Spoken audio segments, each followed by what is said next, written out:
You're listening to the N2K Space Network.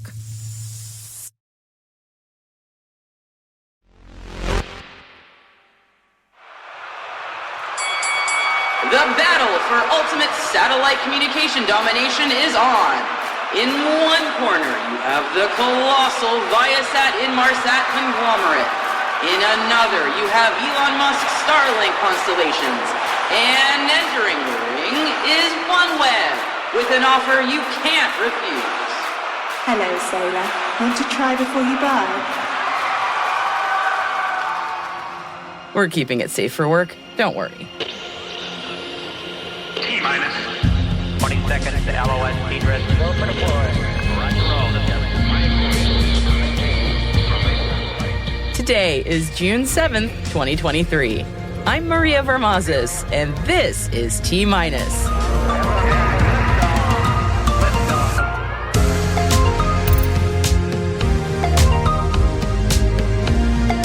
OneWeb launches a free trial offer for maritime customers. Musk makes moves on Mongolia. An unnamed U.S. aerospace defense contractor falls victim to malware. And we'll be bringing you the second part of my conversation with Liam Kennedy, inventor of ISS-Above and education partner with the ISS National Lab. Stay with us.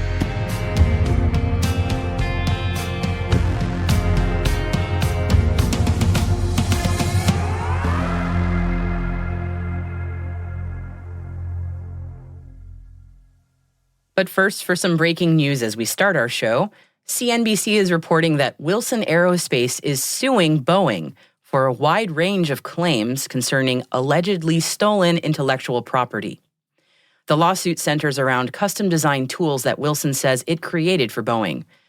The company's lawyer, Peter Flowers, told CNBC the scope of the damages is, quote, hard to quantify, and that Boeing's actions have hurt Wilson to the tune of hundreds of millions of dollars. You can read more about that story in our show notes at space.n2k.com. And now let's take a look at today's Intel briefing. No, we're not bringing WrestleMania to your local port of call. Now that its satellite broadband constellation is online, OneWeb has announced its new entry into the ever-competitive world of satellite internet by launching an enterprise try-before-you-buy deal for maritime customers. OneWeb has 634 satellites in low Earth orbit, or LEO, and its coverage encompasses much of Europe and the upper United States, down to about the 35th parallel north. The antennae for this service are made by Kymeta of the United States and Intellian of South Korea.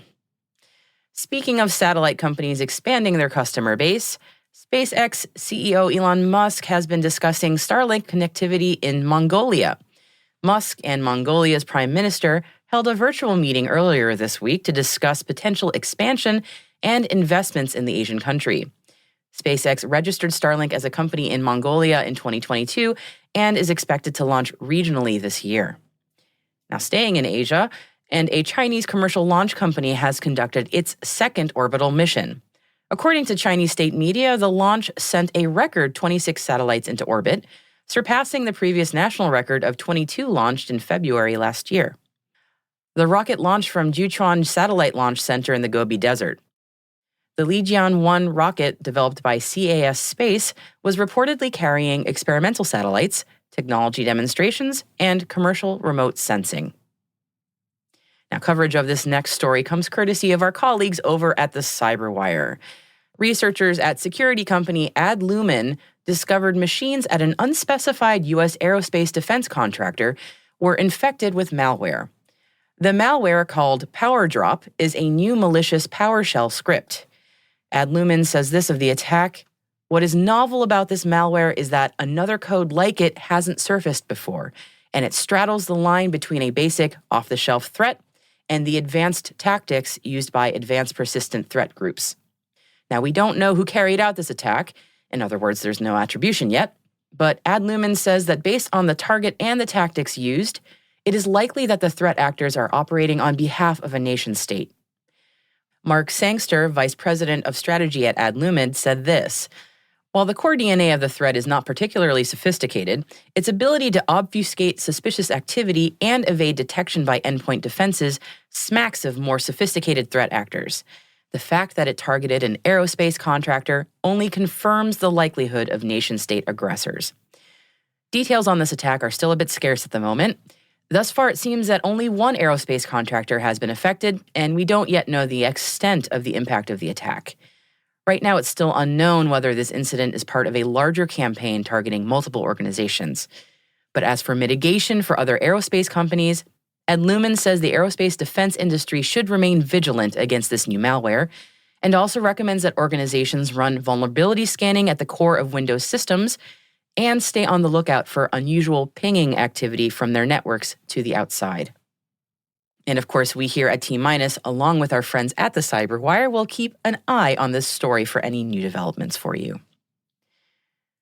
The U.S. Space Systems Command's Commercial Space Marketplace for Innovation and Collaboration, also known as COSMIC, has opened its doors in Virginia.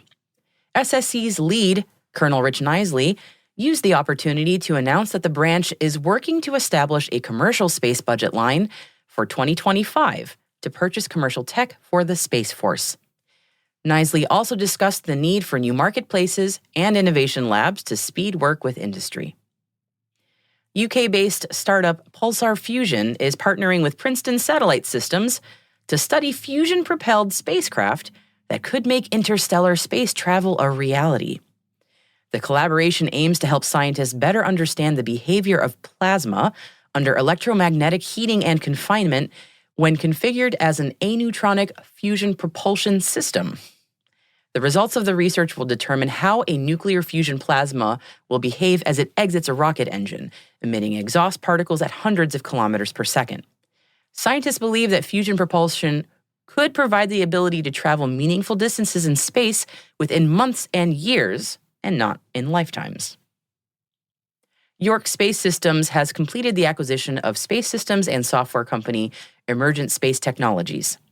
Denver-based manufacturing company York Space is a supplier of small satellites, components, and space mission operations. Emergent has been awarded multiple contracts from the U.S. Space Force's Space Development Agency for modeling, simulations, and digital engineering, and York is one of the agency's prime contractors building satellites for SDA's transport layer. The companies have not disclosed the value of the acquisition. TechCrunch is reporting that Rocket Lab's mission to Venus that was scheduled for this year has slipped to 2025, its original backup date. Rocket Lab announced last August that it planned to go to Venus in May 2023 with what will be the first fully private mission to our neighboring planet. The company is funding the mission, while a team of researchers from MIT and other organizations are contributing to the scientific payloads. The Venus mission will see Rocket Lab's Electron rocket and Photon spacecraft send a tiny probe close to the surface of Venus, where atmospheric conditions are most similar to that of Earth. Rocket Lab sees this mission as key to answering the question, are we alone in the universe? With a specific goal to search for habitable conditions and signs of life in Venus's cloud layer. This will be the first step in Rocket Lab's campaign of small missions to better understand our rocky neighbor. And before we finish today's Intel briefing, there's been some movement in leadership roles in the UK aerospace sector. Deputy CEO of the UK Space Agency, Ian Annett, has announced that he is leaving his role in the civil service in August. And a huge congratulations to former head of Spaceport Cornwall, Melissa Quinn, for her appointment as general manager at Slingshot Saradata. You can read more about Melissa's appointment and all of the stories we've covered in today's Intel briefing at space.n2k.com.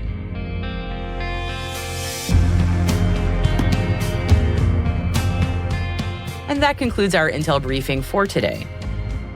Hey, T-Minus crew, if you find this podcast useful, please do us a favor and share a 5-star rating and a short review in your favorite podcast app. It'll really help other space professionals just like you to find the show and join the T-Minus crew. Thank you so much. We really appreciate it.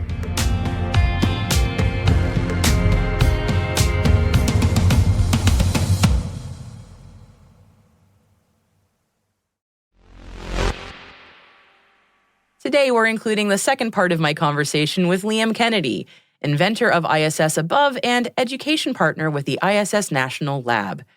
Liam starts by telling us about the Genes in Space experiment that just arrived at the space station earlier this week. It's a long-term experiment program that is based around a national competition. It's funded by the ISS National Lab and also Boeing. And I first met the Genes in Space folks who come from MIT, I believe. And in 2015, when I was at my very first ISS R&D conference, and I followed very closely their development, and they launched a program that allows students and schools around the country to put their submission ideas in for experiments that are related to checking out what happens to DNA in space. And the person who has won that competition this year, she has come up with an experiment that's designed to test something that she was inspired by the 1-year mission, which was the twin study. And that was the study that happened between Scott Kelly and Mark Kelly.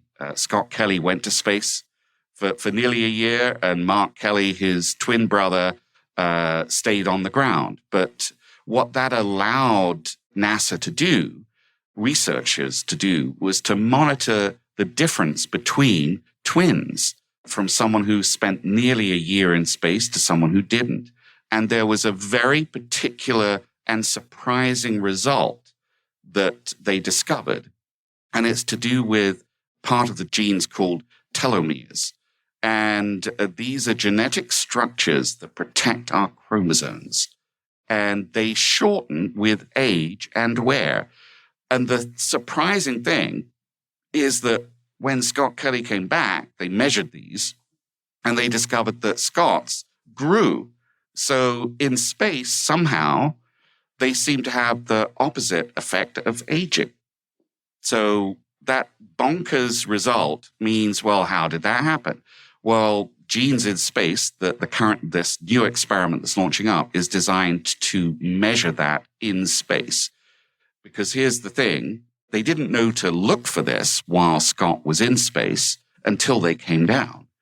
So this experiment in Genes in Space is designed to use a fluorescent sensor, and I'm probably just killing exactly what it actually does. But they have now the ability to measure this in space.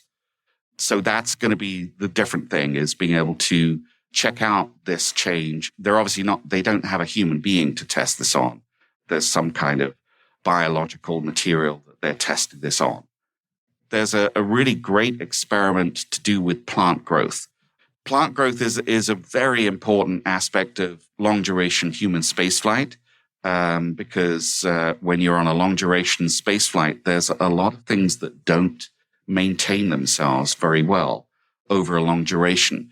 The food sources, they deplete their vitamin nutrition effect over, a year or so.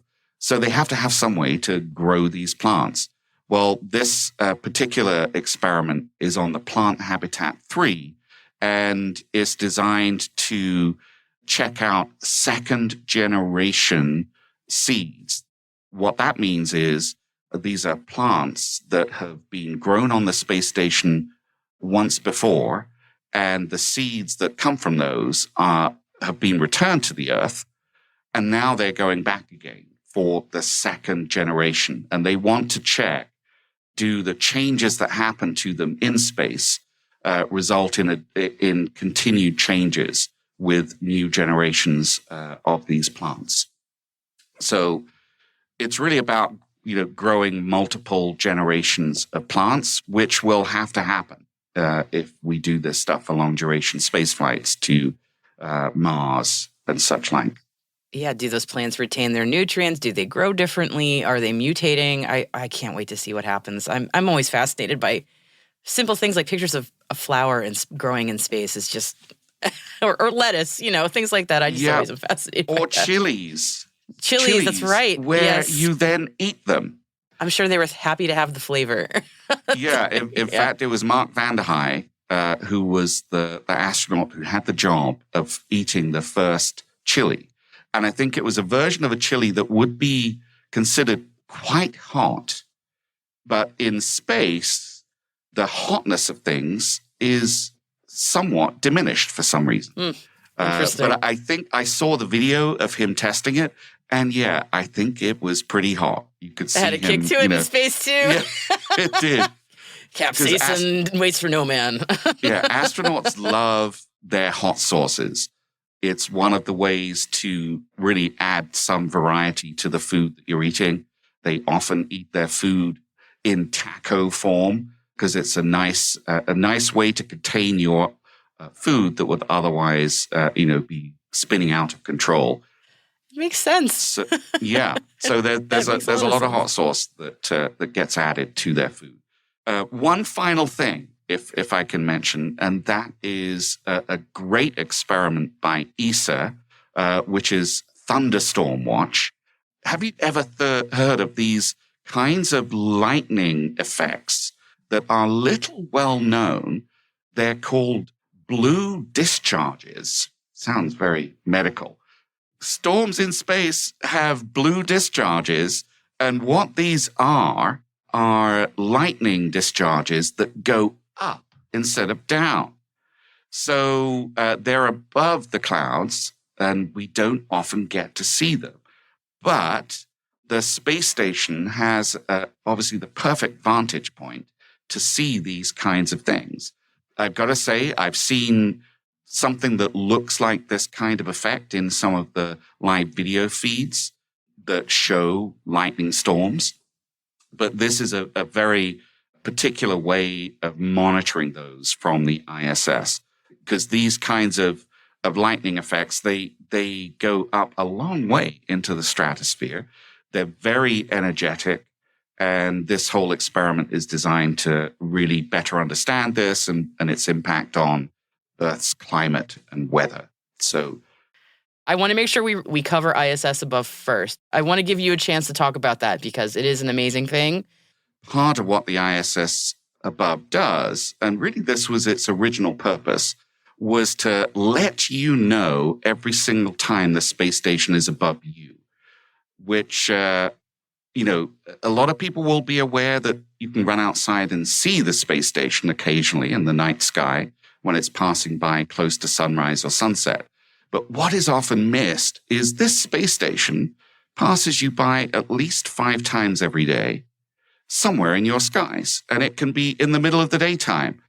It's a device, you can think of it as being in over 4,500 locations worldwide, science centers, classrooms, private homes, in some astronaut homes as well, who shall remain nameless. So that's one thing. But the other thing is it plugs into a TV, and then it shows you a whole load of information about the space station. So including all the details on every pass of the space station when it's above your horizon, and shows you the crew. So currently there's 7 crew up there. There's a lovely view of exactly how many crew are up there and who they are. So anyone who's looking at this gets that information. But one of the key things about the ISS-Above is that it displays live views of the Earth from cameras on the space station. So wherever it is in daylight, you get to see the view that astronauts have when they're looking out of the cupola. And adding all of that together into this neat little package, provides students and anyone who has them really great opportunity to get connected with what the space station is all about, and also connected with the overview effect, if I may say. Overview effect made famous by the person who created the book and the term overview effect. That's Frank White.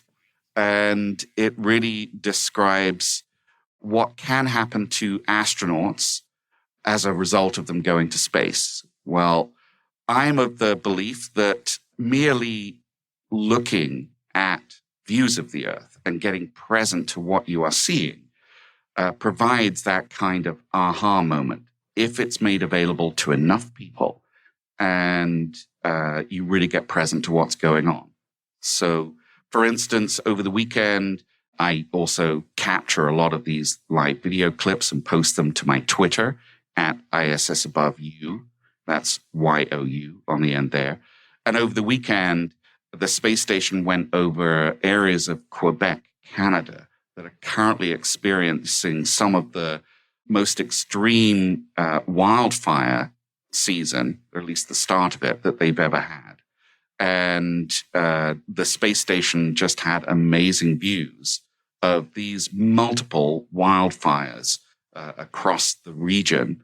And the smoke from that is now very much heading into the Midwestern states. I saw smoke plumes all over Wisconsin, Illinois, Lake Michigan. It's quite a thing to see. So, and it's a reminder of that, but there's many other parts of Earth viewing that play a part in really our understanding of climate change and the impact of what we do as human beings to that.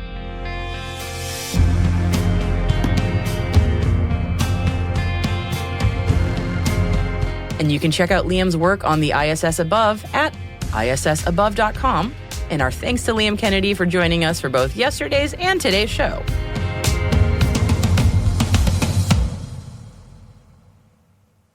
We'll be right back. Welcome back. You know, the pathway to a love of space has many entry points. I know for some folks, it's the thrill of the build, of rocketeering and exploration, the allure of the endless unknown. And for many of us also, it's that profound, odd feeling you get when you're in a place with proper dark sky and you get totally lost staring up at the stars, feeling tiny, but also wondering what the heck is out there. And that feeling never really goes away. And that's what hooks a lot of us from a young age to be fascinated by space, isn't it? And that experience on steroids is how some of the web images make me feel, for whatever it's worth. And if you enjoy diving deep into deep field images, there's a new website you should definitely spend some time getting lost in. It's the new interactive website for JADES, the JWST Advanced Deep Extragalactic Survey. Now, the URL for this one's a bit tricky. It's jades.idies.jhu.edu. Don't worry, we'll put that link in the show notes for you. You might have seen some static images from JADES before, but this new feature specifically, well, you can scroll and scroll and scroll and dive into an incredible deep field image stitched together from lots and lots of deep fields and go back a mere 13 billion years in time. So many points of light in this image, and when you zoom in on them, they're not stars, but galaxies. Scroll on through and maybe think on the Fermi paradox a bit. And I'm not going to tell you what to do, but maybe have a little existential crisis while you're there if you're feeling up for it. You know, just for fun.